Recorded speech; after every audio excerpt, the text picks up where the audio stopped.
Kozhikode medical കോളേജിൽ പ്രതിഷേധവുമായി പ്രതിപക്ഷ സംഘടന ICU പീഡനക്കേസിൽ അതിജീവിതയ്ക്കൊപ്പം നിന്ന സീനിയർ നഴ്സിംഗ് ഓഫീസർ PB അനിതയെ ജോലിയിൽ പ്രവേശിപ്പിക്കാത്തതിനാലാണ് പ്രതിഷേധം. ഒരു വർഷമായി തന്നെ വേട്ടയാടുകയാണെന്നും നിയമ നടപടികൾക്കൊപ്പം പ്രത്യക്ഷ സമരവുമായി മുന്നോട്ടു പോകുമെന്നും അനിത പ്രതികരിച്ചു.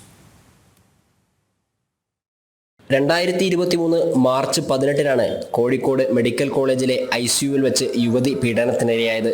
സംഭവത്തിൽ അതിജീവിതയ്ക്കൊപ്പം നിന്ന നഴ്സിംഗ് ഓഫീസർ PB അനിതയെ വകുപ്പുതല നടപടിയെന്ന വാദമുയർത്തി ഇടുക്കിയിലേക്ക് സ്ഥലം മാറ്റിയിരുന്നു. ഇതിനെതിരെ ഹൈക്കോടതിയെ സമീപിച്ച അനിത കോഴിക്കോട് മെഡിക്കൽ കോളേജിൽ തന്നെ ജോലിയിൽ തുടരാനുള്ള വിധി സമ്പാദിച്ചു. ആ ഉത്തരവുമായി എത്തിയ അനിതയെ DMEയുടെ അറിയിപ്പ് കിട്ടിയില്ലെന്ന വാദം പറഞ്ഞ് അഡ്മിനിസ്ട്രേറ്റീവ് ഓഫീസർ ജോലിയിൽ കയറാൻ അനുവദിച്ചില്ല. അതിനെതിരെയാണ് പ്രതിഷേധം. കോടതി ഉത്തരവ് ലംഘിക്കുന്നതിനെതിരെ കോടതിയലക്ഷ്യത്തിന് ഹൈക്കോടതിയെ സമീപിക്കുമെന്നും തനിക്കെതിരെയുള്ള വേട്ടയാടലിനെതിരെ നിരാഹാരം കിടക്കുമെന്നും അനിത പ്രതികരിച്ചു. എന്തായാലും പ്രതിഷേധമാണ്, അല്ലെങ്കിൽ നിരാഹാരമാണെങ്കിലും ഞാൻ ഇരിക്കും. കാരണം ഞാൻ ഒരു വർഷമായിട്ട് ഈ ഒരു കാര്യത്തിന് വേണ്ടി വേട്ടയാടപ്പെടുന്ന ഒരാളാണ്. മാർച്ച് കഴിഞ്ഞ 2023 മാർച്ച് 18-നാണ് ഈ രോഗി ICUവിൽ വെച്ച് പീഡിപ്പിക്കപ്പെടുന്നത്.